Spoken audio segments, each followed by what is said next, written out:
Indian গেছৰ KYC আপোনালোকে ঘৰতে বহি কেনেকৈ মোবাইলৰ সহায়ত কৰিব পাৰিব এই ভিডিঅ'টোত আজি মই দেখুৱাই দিম কাৰণ কালি বহুতে কমেণ্ট কৰি আছিল যে KYC কেনেকৈ কৰিব পাৰি কমপ্লিট ষ্টেপ আপুনি ভিডিঅ' দিব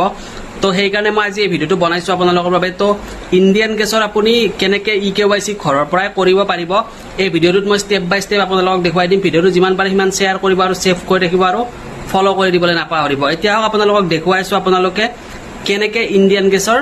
KYC টো কমপ্লিট কৰিব পাৰিব ইয়াৰ বাবে আপোনালোকে প্লে ষ্ট'ৰৰ পৰা ডাউনলোড কৰিব ইণ্ডিয়ান অইল এপটো ধুনীয়াকৈ ডাউনলোড কৰি ল'ব প্লে ষ্ট'ৰৰ পৰা চাৰ্চ কৰিলে আপোনালোকে পাই যাব তাৰপিছত আপোনালোকে এইটো নেক্সট কৰিব তাৰপিছত আকৌ নেক্সট কৰিব নেক্সট কৰিব কৰাৰ পিছত ইয়াতে আপুনি KYC অপশ্যনটো দেখা পাব তাতে আপোনালোকে ক্লিক কৰিব তাতে ক্লিক কৰাৰ পিছত আপোনাক ইয়াতে ৰেজিষ্টাৰ নাওত ক্লিক কৰিব লাগিব আপুনি যিহেতু আপোনাৰ আগৰ পৰা লগইন নাই তো আপুনি ৰেজিষ্টাৰ নাওত ক্লিক কৰিব কৰাৰ পিছত আপুনি ইয়াতে ৰেজিষ্টাৰ মোবাইলটো নাম্বাৰটো দিব তাৰপিছত ইমেইলটো দিব দি কিনে তাতে কণ্টিনিউ কৰি দিব কণ্টিনিউ কৰাৰ পিছত আপোনাৰ ইয়াতে গোটেইখিনি ডিটেইলছ আহি যাব যাৰ নামত আছিলে তো এইটো আকৌ কণ্টিনিউ কৰিব বা ৰেজিষ্টাৰ কৰিব কৰাৰ পিছত আপোনাৰ ইয়াতে পাছৱৰ্ড থব দিব তো আপুনি ইয়াতে OTP এটা যাব আপোনাৰ তাত OTPটো আপোনালোকে বহুৱাব আৰু পাছৱৰ্ড এটা ক্ৰিয়েট কৰি ল'ব আপোনালোকে আপোনাৰ যি হিচাপত আপুনি ক্ৰিয়েট কৰে তেনেকৈ আপোনালোকে ক্ৰিয়েট কৰি ল'ব কৰি লোৱাৰ পিছত পাছৱৰ্ডটো ক্ৰিয়েট হ'ব ইয়াতে আপুনি যেনেকৈ মানে বহাব দিছে তেনেকৈ বহুৱাব এটলিষ্ট মানে কি 8টা সংখ্যাৰ হ'ব লাগে আৰু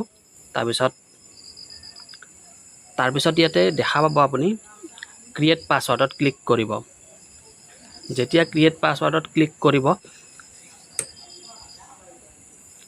ক্ৰিয়েট পাছৱৰ্ডত ক্লিক কৰাৰ পিছত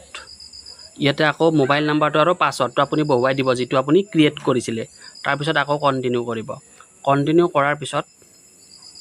আপোনাৰ ওপেন হৈ যাব এলাউ কৰিব তাৰপিছত KYC ত আকৌ ক্লিক কৰিব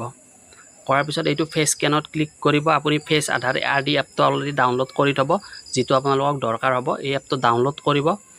কৰাৰ পিছত ইয়াতে এনেকুৱা এটা অপশ্যন আহিব তো ইয়াতে আছে এনচিয়ৰ ইউৰ face remaining within the boundaries মানে আপোনাক যেতিয়া আপুনি এপটো ওপেন হওঁতে আপুনি ফেচখন ভালকৈ মানে বাউণ্ডাৰীৰ মাজত দেখুৱাব লাগিব আৰু আপুনি ফেচত কোনো চশমা বা মাস্ক পিন্ধি থকা হ'ব নালাগিব ঠিক আছে তাৰপিছত ইয়াতে দেখুৱাইছে যে যদি আপোনাক চকুটো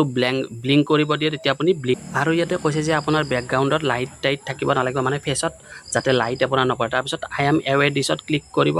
ক্লিক কৰি কিনে আপোনালোকে প্ৰচিডত ক্লিক কৰিব প্ৰচিড কৰাৰ লগে লগে আপোনাৰ কেমেৰা অন হ'ব তাৰপিছত এনেকৈ অপশ্যন আহিব আপুনি ইয়াতে ফেচখন ভালকৈ দেখুৱাই দিব ঠিক আছে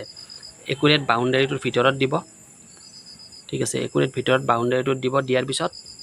যেতিয়া ফেচখন ডিটেক্ট হ'ব তেতিয়া ভালকৈ আপোনাৰ গোটেই ডিটেইলছ আহি যাব তাৰপিছত ছাবমিট কৰিব ছাবমিট কৰাৰ পিছত আপোনাৰ তাত KYC কমপ্লিট বুলি এটা এনেকৈ দেখুৱাই দিব আৰু আপোনাৰ তাত টেক্সট মেছেজ আহিব ভিডিঅ'টো ভাল লাগিলে শ্বেয়াৰ কৰি দিব আৰু ফ'ল' কৰি দিবলৈ নাপাহৰিব থেংক ইউ